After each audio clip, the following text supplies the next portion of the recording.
Welcome to English as a Second Language podcast number 14.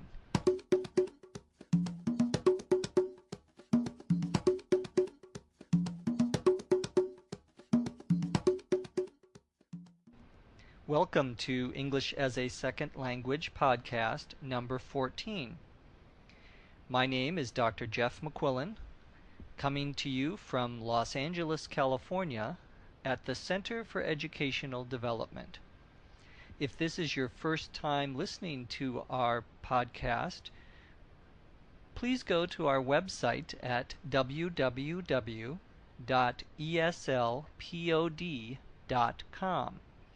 That's www.eslpod.com to find out more information about these podcasts. Today's podcast is the first of a two-part podcast talking about going to a concert and music vocabulary, but also some general vocabulary that we use in informal settings. Tomorrow will be part 2 of the podcast. Let's get started. We're going to be listening to Lucy describing her experiences at a concert.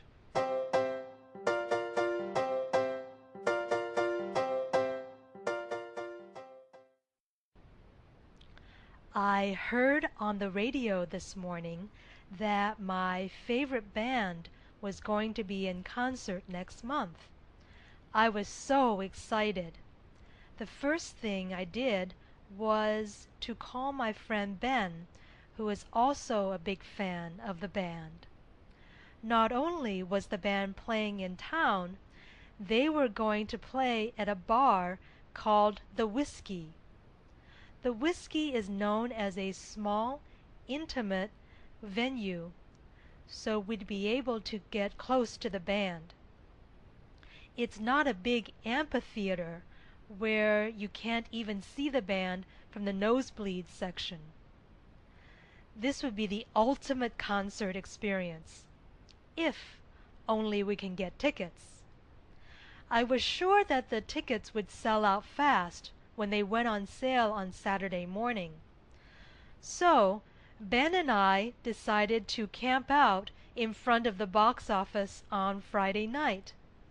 That way, when the box office opened on Saturday morning, we would definitely get tickets. We grabbed a bite to eat on Friday night. Then we got dressed in our warmest clothes and took our sleeping bags to the ticket office. This was around 8 p.m. When we got there, I couldn't believe it. There was already about 15 people in line. And I was sure we'd be the first ones. Oh well. Ben and I got into the back of the line, and we barely got any sleep. We talked to the other people there, and we just hung out all night. Nothing got out of hand, though, so we didn't get hassled by the cops. By morning, there were more than 50 die-hard fans in line. Well, it paid off. When the box office opened at 9 a.m., we filed up to the window one by one and got our tickets. It was all worth it. I heard afterwards that the concert sold out in less than a half hour. I'm so glad we braved the elements and camped out. I really can't wait until next month.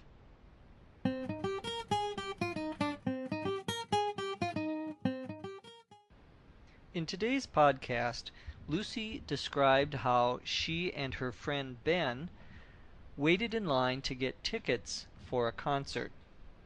There were several vocabulary terms she used that we often hear in talking about concerts and music, and some in a more general sense. Let's start off with the expression to be in concert. When we say that a musical group, a band, is going to be coming to your town, we say that they are going to be in concert here. So, for example, a few years ago, the Rolling Stones came to Los Angeles. They were in concert. We can often also say they are in concert at, and then give the name of the place. So they are in concert at Dodger Stadium, Dodger Baseball Stadium. Another word for the place where you hear music is venue.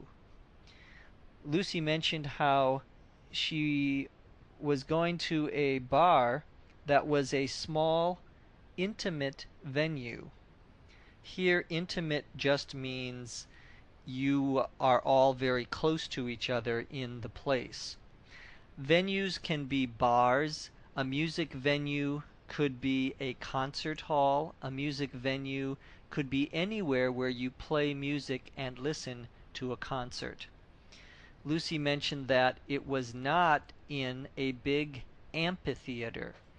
Amphitheater is a huge or very large theater for listening to music. It's traditionally associated with the amphitheaters of ancient Greece that were built up on the side of the hill where the great Greek tragedies and comedies were seen. We use the term now, however, to mean any huge auditorium, large place for listening to music. Lucy mentioned that she was hoping they would get tickets that were not in the nosebleed section. This is an informal expression which means a place so far up, so far away from the stage that you would get a nosebleed from it. A nosebleed, of course, is when blood comes out of your nose. If you go up to a very high place, you sometimes can get a nosebleed. So the nosebleed section is way far away from the stage, high up in the venue. Lucy mentioned that they needed to buy tickets and wait in line before they would sell out. To sell out means that you sell all the tickets that are available. So we often say, that band is very popular. Their concert is sure to sell out, meaning all of the tickets will sell very quickly. When the tickets do sell, we say the concert is sold out. The expression to sell out usually refers to tickets. However, sometimes we use the expression to sell out to mean to compromise your principles, to do something that is against your own beliefs for money or for some reward. But here it just refers to tickets. Tickets, when they're ready to be sold, go on sale. The expression to go on sale applies not just to tickets, but to anything that a store or a place is selling. It actually means two things. To go on sale means they start or begin selling a particular ticket or a particular thing. To go on sale can also mean that it's being sold at a discount. So, for example, the department store has put their pants on sale. They went on sale yesterday. To put on sale is another expression that means the same thing, where a store puts something on sale, meaning they discount the price. So two meanings for the term on sale. Here, it just means they began to sell the tickets. Lucy and Ben describe how they camped out in front of the box office. To camp out means literally to go and stay and sleep overnight outside, outdoors.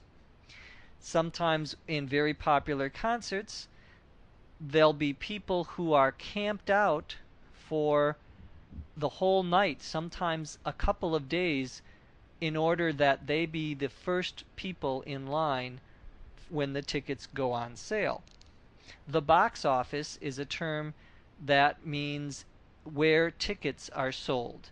It could be movie tickets, it could be music tickets, it could be theater tickets. All of those venues, all of those places use the same term, box office. It's where we buy our tickets. Lucy mentioned that she and Ben grabbed a bite to eat. That expression, to grab a bite to eat, means to get something to eat. It's an informal, colloquial expression meaning getting something to eat. Usually not a big meal, usually a small meal. Well, small for Americans. um, Lucy mentioned that they didn't sleep much that night, and so they just hung out. To hang out means to talk, to be with other people in a very relaxed, informal setting. We were hanging out at the cafe yesterday, meaning we were sort of wasting our time talking, not in a big hurry, very relaxed. Lucy mentioned rather, that nothing got out of hand. This expression, to get out of hand, means to get unruly, to get rowdy, to get violent, to get noisy. Not to let something get out of hand means not to let something go to such an extent that you can no longer control it. It literally means something falling out of your hand. But here it means that nothing got violent or nothing was out of control. She mentioned that they did not get hassled by the cops. These are two informal expressions. To hassle someone means to bother someone. So you may say to your friend, "Don't hassle me about going to the gym. I know I have to go." Meaning, don't bother me about that. The cops is an informal slang expression referring to police officers. It's a slightly negative expression, but many people use it to refer to police officers. Die-hard fans was another term that Lucy mentioned. She said there were many die-hard fans. Well, die-hard, like the famous popular movie a few years ago, die-hard means someone who's very committed, someone who's very serious about something. When it's used together with the word fan, it means someone who's fanatical, who loves this particular group or thing. So you can say, "I'm a die-hard fan of football. I'm a die-hard fan of U2." All of these mean the same, someone who's very much interested in that thing or person. A couple of more expressions. Lucy said that it all paid off. In other words, to pay off means to be successful. I hope that the work I put into this project pays off, means I hope it is successful. Finally, Lucy mentioned how she and Ben braved the elements. To brave the elements means to go outside where the weather is not very good. It may be raining, it may be cold, it may be snowing. To brave the elements, then, means to go out into bad weather. Well, that's going to conclude our ESL podcast number 14. our podcasts get a little bit longer every day. Sometimes they'll be 5 to 7 minutes, sometimes they'll be 10 to 15 minutes.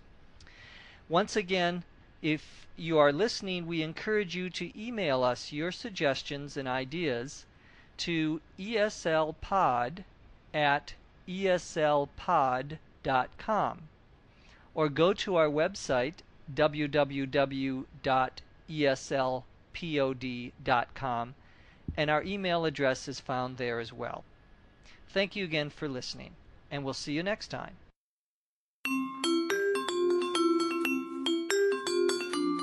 ESL Podcast is produced by the Center for Educational Development in Los Angeles, California. This podcast is copyright 2005.